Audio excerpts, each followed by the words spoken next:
Hamas has agreed to lay down its arms and hand them over to Egypt. This is the message currently being reported by Arab media.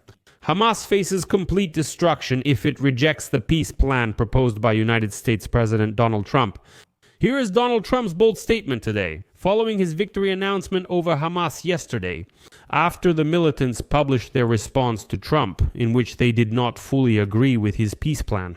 At the same time, Israel and Hamas are preparing through intermediaries to hold another round of negotiations on Monday, October 6, aimed at ending the war in the Gaza Strip, after the United States president welcomed the proposal from the Palestinian group to release all the hostages. However, United States Secretary of State Marco Rubio added that the war in Gaza is not over yet. More time is needed because discussions on the logistical aspects are still ongoing.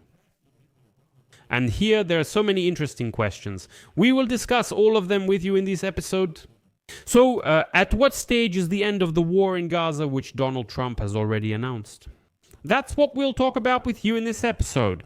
My name is Alexei Pichi, and before we start this episode, I want to ask you to subscribe to the channel, give it a like, and leave any comment under this episode. And if you want to support the work of this YouTube channel, you can do so with any donation using the links in the description of this video. It says there, support the YouTube channel Alexei Pichi, and there are all kinds of options. There is YouTube sponsorship, Patreon, Buy Me a Coffee, PayPal, bank details, and even crypto wallets. So choose any support option that's convenient for you. I will be grateful for any support you give. So Hamas agreed to hand over all its weapons to a special Palestinian-Egyptian body under international supervision and notified the United States of America about this. This information is reported by Al-Haddad, citing sources. In addition, according to the publication, by the way, from Saudi Arabia, the group is ready to release all living Israeli hostages held in the Gaza Strip in a single stage. This statement came immediately after a more high-profile statement by Donald Trump himself.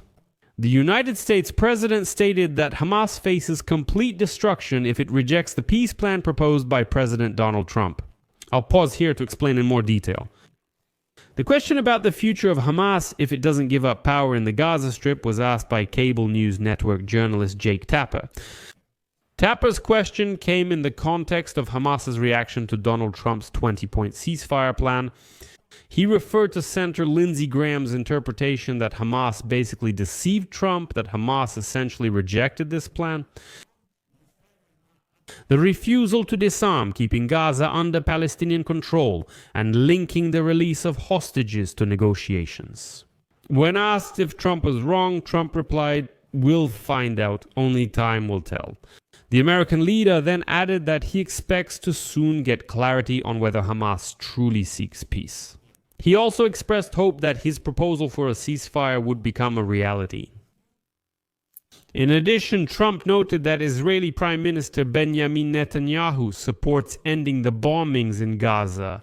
Overall, Trump stated that Hamas wants peace, but if they don't, they will face complete and total destruction. By the way, another leak appeared today. When Donald Trump met with Netanyahu in New York a week ago, he told the Prime Minister of Israel that this is a chance for victory. Because supposedly himself, if Trump stops flirting with Hamas, if they refuse peace on the terms set out in the peace plan, then the United States will fully support Israel's war against these terrorists. To put it very briefly, the story goes like this. On September 29, the American president unveiled a 20-point plan to end the war in Gaza. According to it, Israel gradually withdraws its troops from Gaza, and Hamas releases the hostages, after which a new stage of the truce begins.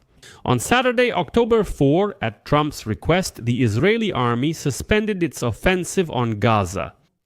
Earlier, Trump gave Hamas a final chance to accept the United States peace plan, setting a deadline of 6 o'clock post-meridium on Sunday, October 5, Washington time. Hamas has partly accepted Trump's proposal. Well, as I said in the previous episode, Sunday evening arrived. There is still no peace in Gaza, but the hell that Trump promised for Hamas hasn't happened either. But it became known that Israel and Hamas on Monday, October 6th are preparing to hold negotiations through intermediaries aimed at ending the war in the Gaza Strip. Egypt, a key mediator in the Gaza ceasefire talks, has announced that it will receive delegations from both sides to discuss a possible exchange of Israeli hostages for Palestinian prisoners. In general, the release of hostages at the moment sounds like the most optimistic scenario. So will there be peace? Many questions remain, but it seems we're getting closer to the hostages release. United States President's Special Representative Steve Witkoff and Trump's son-in-law Jared Kushner also went to Egypt for the ongoing negotiations, at the request of Hamas, to discuss some elements of Donald Trump's 20-point plan to end the war. Israeli Prime Minister Netanyahu welcomed the new agreement, but warned that it is not final.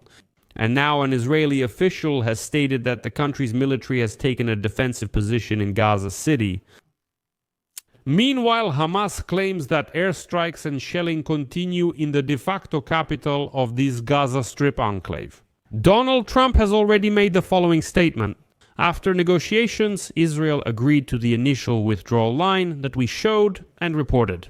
When Hamas confirms the ceasefire will take effect, the exchange of hostages and prisoners will begin immediately, and we will create the conditions for the next stage of the withdrawal of Israeli troops.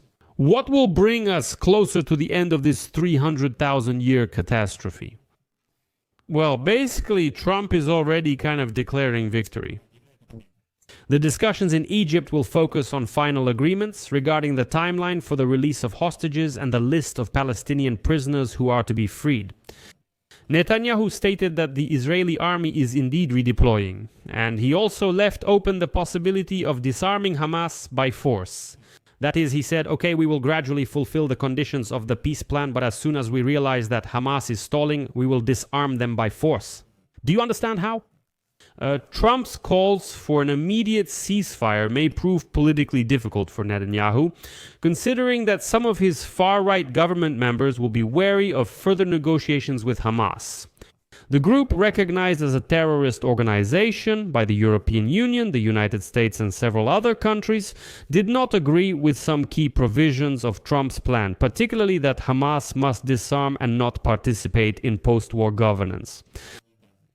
They are not saying we are ready to disarm, but rather to hand over their weapons to some special Palestinian Egyptian body, which sounds like another attempt to avoid fulfilling this condition. For Donald Trump, a ceasefire and the release of hostages are important for his campaign to win the Nobel Peace Prize, the winner of which, by the way, is to be announced on October 10. Today, United States Secretary of State Mark Rubio told journalists the war in Gaza is not over yet. A little more time is needed, since discussions on the logistical part of Donald Trump's peace plan are still ongoing. And on National Broadcasting Company, he noted that it's necessary to determine how to free the hostages and how to establish new leadership in Palestine. Next is a quote from Mark Rubio. Everyone agreed, including Israel, that eventually, at some point here, as this process unfolds, Gaza will be governed by a Palestinian technocratic group that is not Hamas, that is not terrorists, with the assistance and guidance of an international consortium such as the Peace Council. Then Mark Rubio added that during the hostage exchange, the bombings must stop. He also noted that Israeli bombings should stop if a peace agreement is reached, and so on. And according to the Secretary of State, it is impossible to create a governing structure for Gaza in 3 days. At the same time, he emphasized that negotiations on the agreement cannot last for weeks or days. Well, everything would be fine, but Israel did not agree to have Gaza governed. As Mark Rubio says, Palestinian technocrats, who are they anyway? What Palestinian technocrats? Where would they come from? Israel agreed that power would be transferred to an international consortium, which Donald Trump himself agreed to lead. So it looks like this war is still very far from being over. And there are still a million questions left to be resolved. Because on paper it all looks good, but how to actually implement it is still unclear. That's exactly why I said that the issue of releasing the hostages does sound optimistic, but the issue of ending the war sounds exaggerated. But I'll leave it at that. Share your opinions and conclusions in the comments below this episode. Subscribe to the channel, hit the bell, and don't forget to like. That's it for now. Take care. Goodbye, everyone.